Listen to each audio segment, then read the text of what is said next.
Okay, so I wanted to answer a viewer question. A viewer asked, will the war end in a negotiated settlement? I don't have a crystal ball. I will say what probabilities are. Most wars tend to end in some sort of negotiation rather than complete collapse. That's the way that it works on average. Now, does that mean that it's another viewer asked, a North Korea, South Korea style ending where there's just a demilitarized zone or something along those lines? I don't know that you should assume that because most wars end with a settlement of some sort, that that's what's going to happen.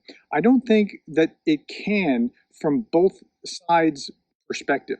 So if you're Putin, you need to either win the war or you need to keep the war going in order to survive politically. I don't know that Putin can last very long in Russia if he doesn't do one of those two things. And I've seen some estimates of Russia's military capacity. Maybe it can last 2, 3 years, something along those lines. On the other side of the equation, the Ukrainians are going to have a hard time keeping up with that kind of period of time, with having enough men on the battlefield, let alone perhaps weapons or support from Europe. So it's a real horse race in that.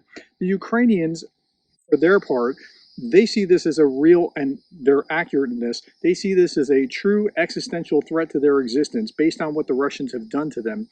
And so they can't just, settle knowing that the Russians are just going to rearm and come back in 10 years, 15 years and try to do it all over again. So the Ukrainians have to keep going. They recognize this. Nobody's putting a gun to their head to cause them to fight. I mean, well, yes, the Russians are pointing a gun at them, but nobody is trying to push them to fight. They want to take the fight to the Russians with the right supplies, with the right ammunition, with all the weapons that they can gather. So I don't see. So okay, odds are a negotiated settlement, but my gut tells me, and I could be wrong, I could just have indigestion. My gut tells me that there will be some kind of triggering event that causes one side or the other to give way. And my guess would be that it would be economically, and I would think in Russia, economically, that there's just enough shaking within the economy that causes some political turnaround, which causes the triggering event for a negotiated settlement. Now, when I say that, this is pure speculation. This is just what my gut tells me.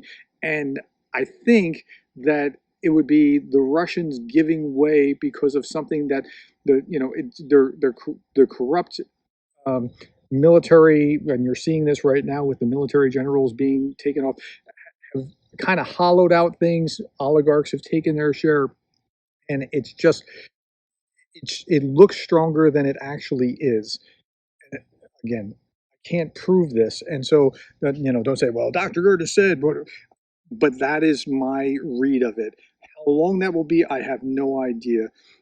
If Ukraine can simply hold out on the battlefield, I don't think it will be the Ukrainians actually chasing them all the way out past their borders on the battlefield, but Ukrainians doing enough damage that the country, politically and or economically, of Russia cannot sustain what they're doing and then has to negotiate. That's my view. I could be wrong. Tell me what you think. Thank you for your time and the questions. Thank you for being the kind of person that cares about Ukraine.